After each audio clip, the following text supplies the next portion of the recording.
Call Economic Development Planning Committee meeting to order.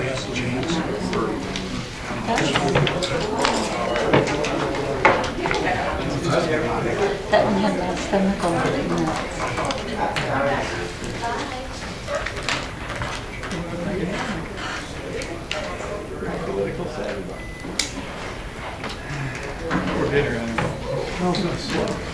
Shane's glasses.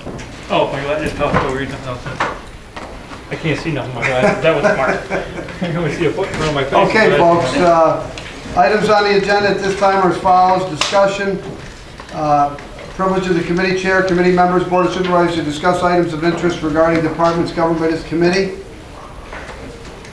Anything? Hearing none. Oh, okay.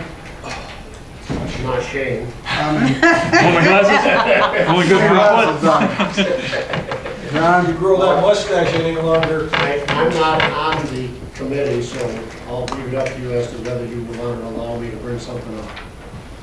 it says board of supervisors. Okay. Since how you're allowing it, my question is, how is it possible that this board approved economic development to let out a loan when it wasn't guaranteed that we had first position on the collateral that was put against that loan? We have the attorney here, we have Mr. Rose here. Can somebody please give me a justification? We're not talking about. Media's gone. I don't know if you want to. I don't. Is it? You know what you're talking about? Do we need to be? We don't need to say a name or be No. specific. Everybody. Everybody. It's been in the paper. We got it. I don't need an executive session. Ken, can you answer the question or I not? thought I pretty well clarified it in the email. Yes, you did. With one word. Well, maybe that's an email I missed, I apologize. But it just makes my hair hurt to no end, the fact that we call a loan and now we find out that we are no longer in position to collect that collateral. There's a problem somewhere in our process. Nope. I'm John, go ahead, Bill. I'm following you up, John. Isn't that a matter of our due diligence on every loan we put out to make sure we have a first position? Doug? I would say the answer to that question is yes, and I do agree with Ken that, I mean, if he wants to go through that, again, that's fine, but his email explained, I think, what occurred or didn't occur. I know we can't do anything about this one, this case, but can we prevent it from happening again in the future? I believe they keep note of that too, in the email. I'm just making a comment. Ken, without being specific, could you just go through it? Because obviously John didn't get it. Yeah, basically what I stated is that Mr. Sentai, when he wanted a loan to the county revolving loan fund, presented an application. Without mentioning Well, I names. think it's, No, I it's mean, been everybody knows. paper. Read the paper, you can The find whole out. issue was in the Gazette today, actually. The Gazette actually was a pretty good investigative article about it. An application was presented to us. Collateral was presented to us within that application to cover the loan that was presented to us as free and clear. Personal guarantees were issued by the applicant as well, which was all part of the loan closing documents. We did do a Dun Bradstreet search on it.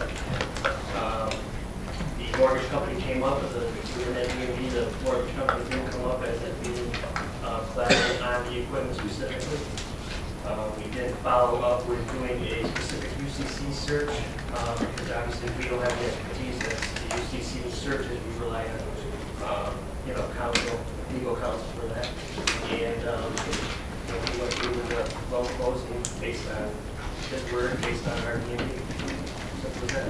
Was it oversight? Absolutely.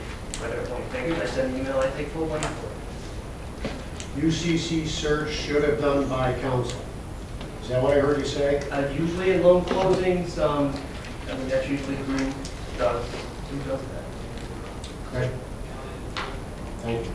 You know, I took full responsibility. I should have followed up with the county attorney. I should have followed up with one of the staff to make sure that those BCC searches were done.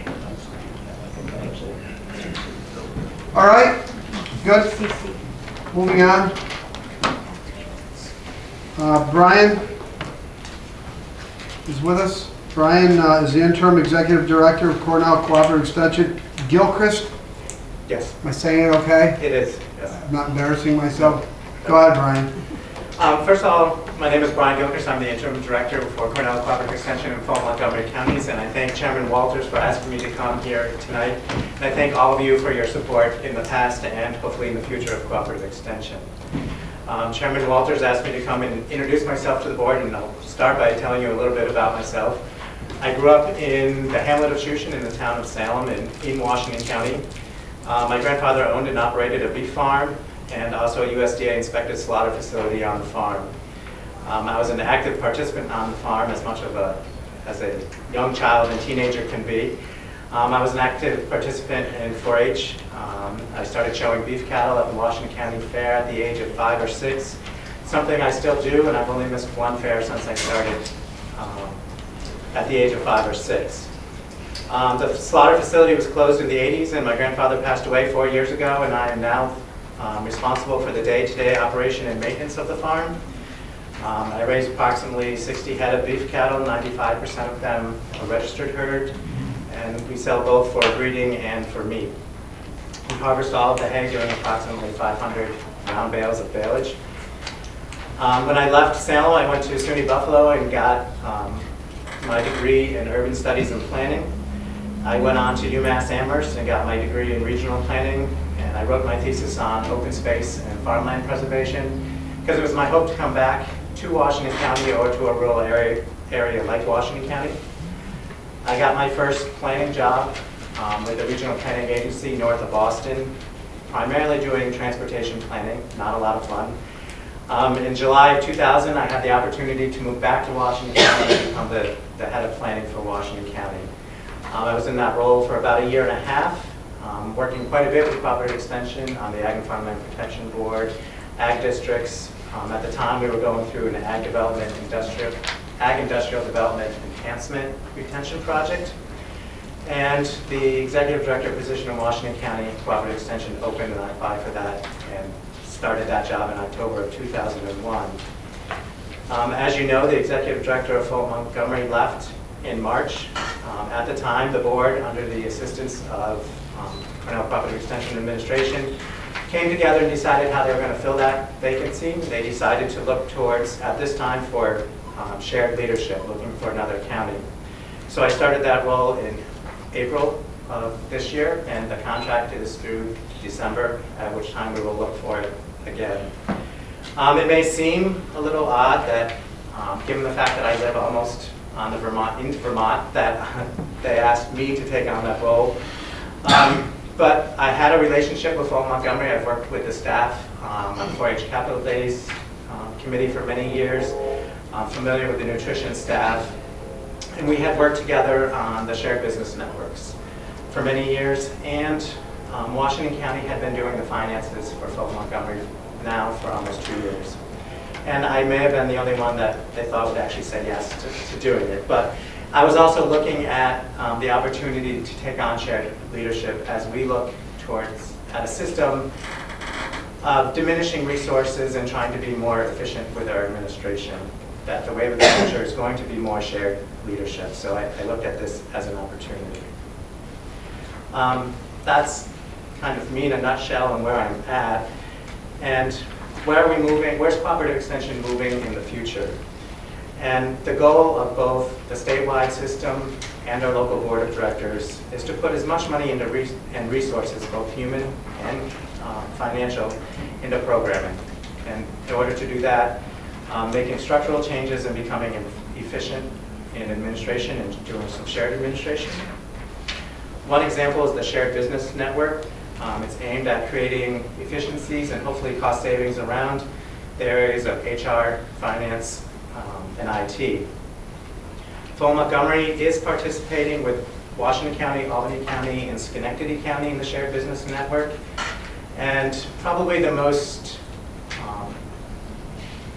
headway that we've made is in the area of finance. As I said, Washington County has been doing finance for Fulton Montgomery for 2 years. And if we look across those 4 associations, there's been 6 positions doing finance at various levels. We are down to 4 right now. Through attrition, we decided that by restructuring and using technology, that we didn't need to fill those other 2 positions. Has had some bumps in the roads, and we're still working through it, but our books are done, our books are fine, and the bills are being paid. In the areas of IT, there's 2 individuals working across those 4 associations, plus Rensselaer, Saratoga, and Warren County. And IT seems to be something that's pretty easy with computers to use technology better. So where are we going programmatically? I know one of the big concerns was where is Extension going with ag programming? In April of this year, an ag advisory committee was formed, and that was made up with representatives of ag producers of all sectors and ag businesses from both counties. They came together to look at what needed to be done about agriculture, and they decided that, made the recommendation to the board of directors that agriculture had to be a priority within the association.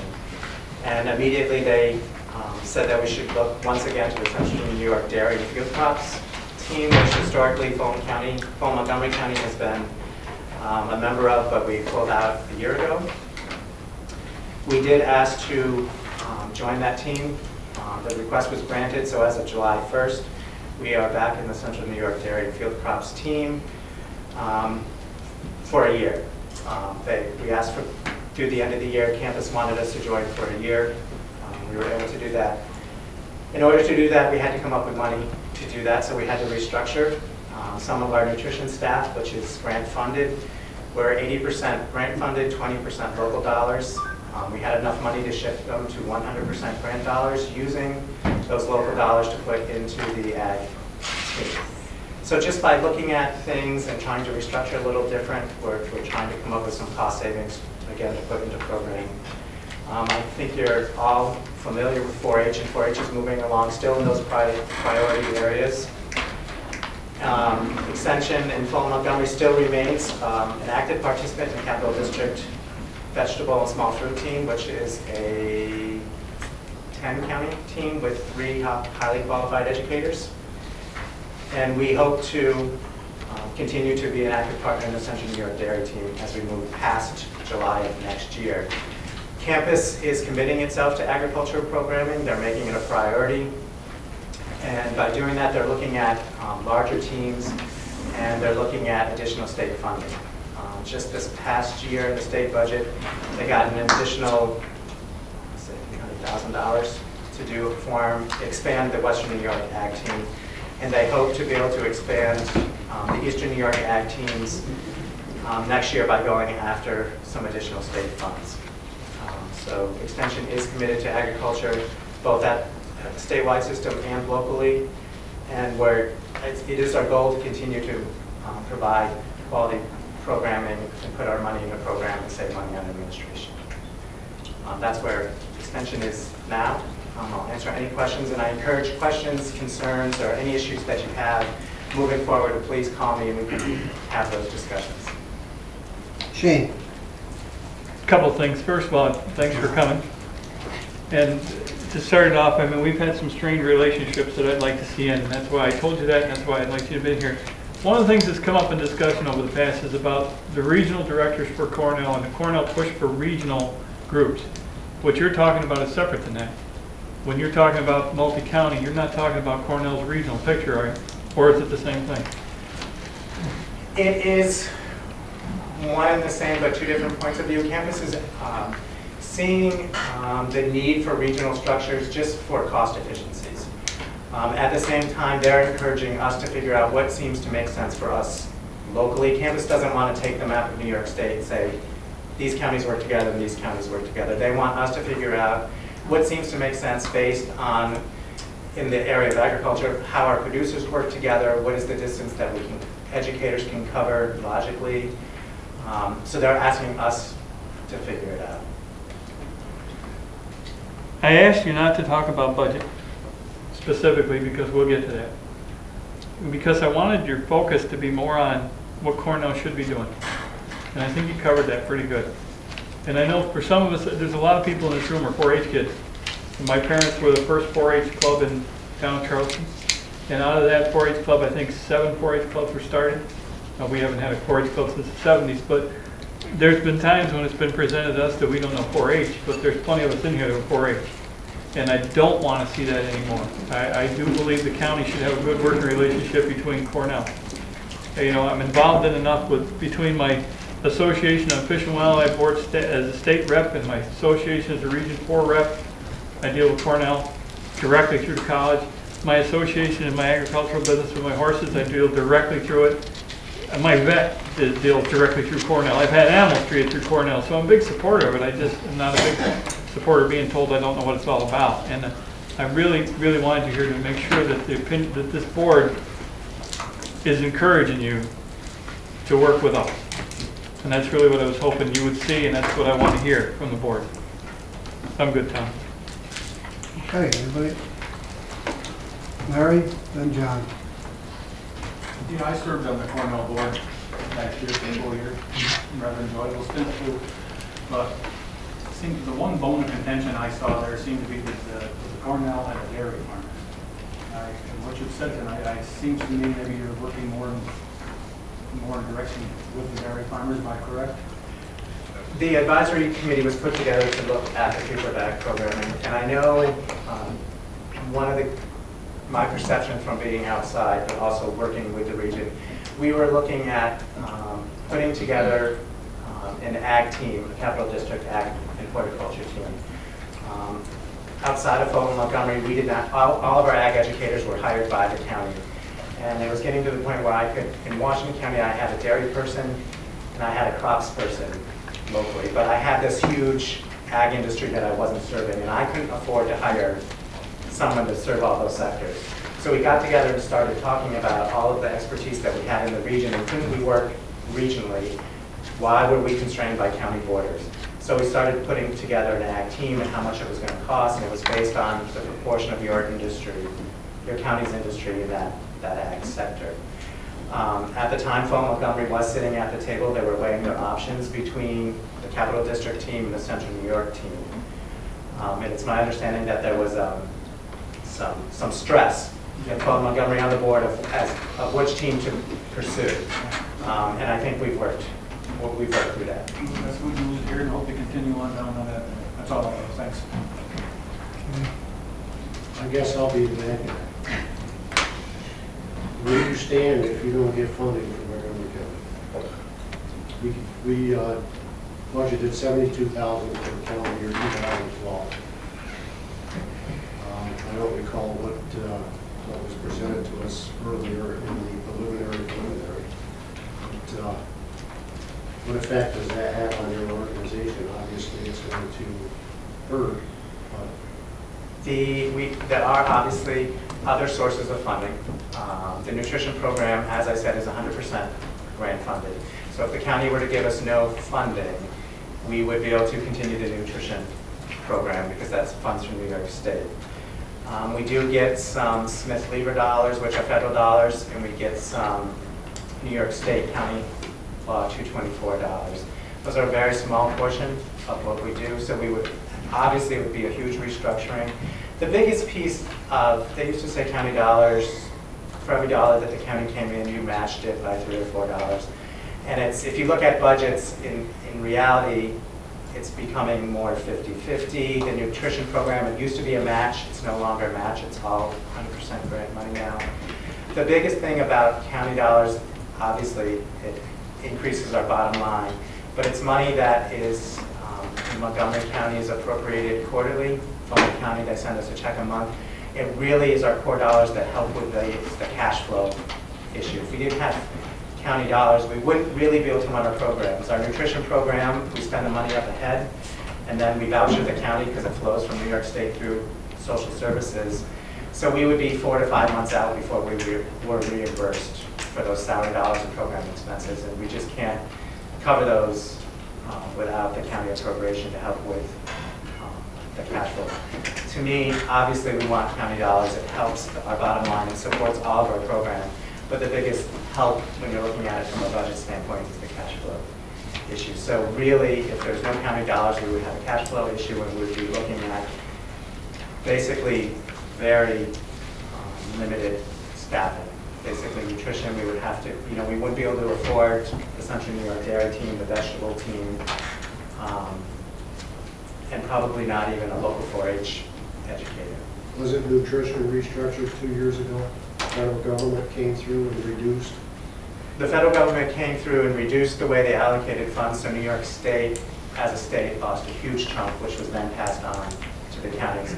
I think Fall Montgomery in the past had 4 nutrition educators, and they're down to 2. Yep. That's all I have. Thank you. Okay. Anything else? Anything else for Brian? No? Brian, thank you very much. Thank you. Resolution authorizing chairman to sign grant applications, snowmobile trails, grant and aid application sponsored by myself. Needs a second. Larry, discussion? Move it? Move it? Just move it. All right.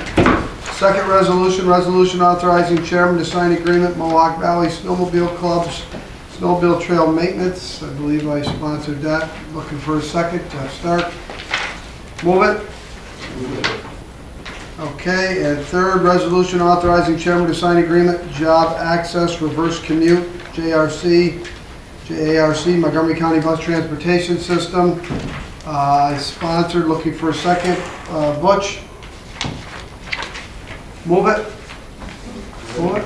Okay, anything else to come before us? If not, I'll look for a motion to adjourn. Adjourn. Larry, Butch, we're out of here.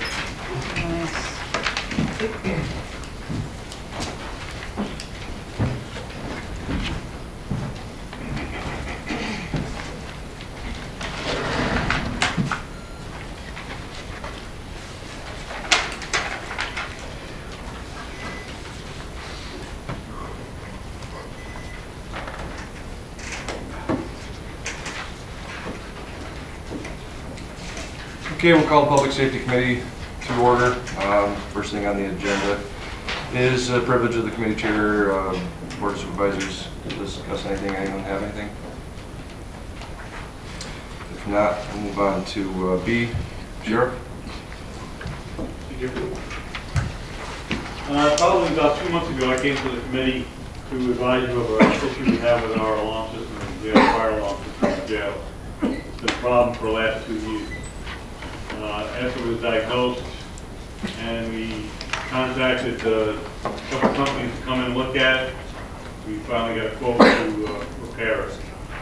And the quote came in at $23,333. And that's to replace the unit in the jail, replace the unit by the front door, to reprogram it, because the fire alarm system is actually a computer. It's not just a smoke and bells or a computer that analyzes what's going on. And they will do all the installation, removal of the old equipment. They have to reprogram the new equipment because all of the software for the old equipment is non-existent anymore. So they have to reprogram. They also will train my staff on how to reset it, read alarms, and they had offered to train DPW on how to maintain the system. That's the nutshell of the cost. And there was a question I had presented the contract to the county attorney. He had a concern about the payment. They wanted to have payment, a partial payment or a good part of the payment up front when the contract was signed, if it was signed. I've contacted the company since then, and the company says, no, you pay when the job is done. I guess open for any questions. That's it in a nutshell. Any questions from the committee? Is there a warrant? Oh, sorry. I'm not on the committee. Go ahead. Thank you. Is there a warranty on this, or how long do you Yeah, anticipate? you get a 1-year warranty. All right. Thank you.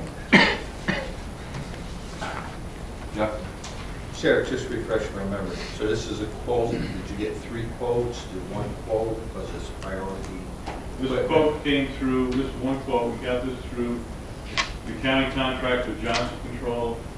Johnson Control brought AET here and this company here. And this company gave us a quote.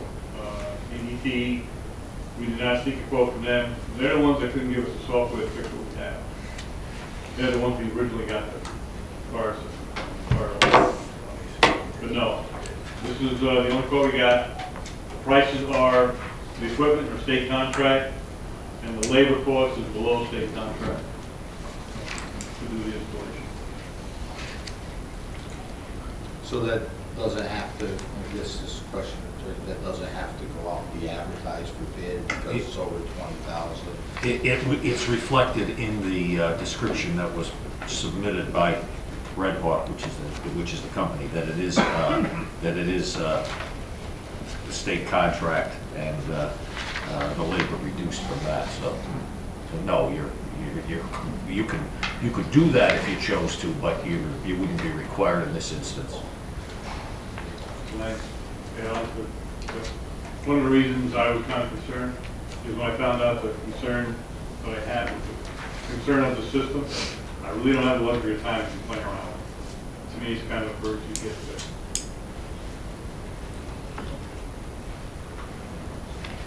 Anything else from the committee members? John? Go ahead. You got a piggy bank in your office to break open? Any suggestions? I have none. You want to try to increase my revenues again? Right now I'm packed and I have a female in there that I have no place to put her. I might have to ship her out tonight. We're waiting for her to come back from court. I'm waiting for those $1 million revenue lines. We're all off female, Jeff. Thank you, Chairman. There's some concerns. I have some stuff up in the building that needs to be addressed. It hasn't been taken care of and needs to be addressed. This is one of the issues. I'll probably be bringing those things back to you. Wishes of the committee? What do you need? Money? There's no resolution. 22,333. And finance? Too late. No.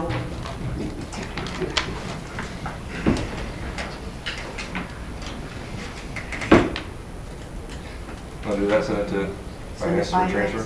Okay. Committee okay with that? That way I'll get it down here 2 weeks ago. There you go. Anything else for the sheriff from the committee or supervisors? Thank you, Sheriff. Next on the agenda is a resolution. It's a resolution authorizing chairman to sign renewal agreement, New York State Unified Court Systems. My sponsor, need a second. Supervisor Stark. Discussion? Wishes of the committee? Move it. Under other, I invited Mr. Russo here tonight.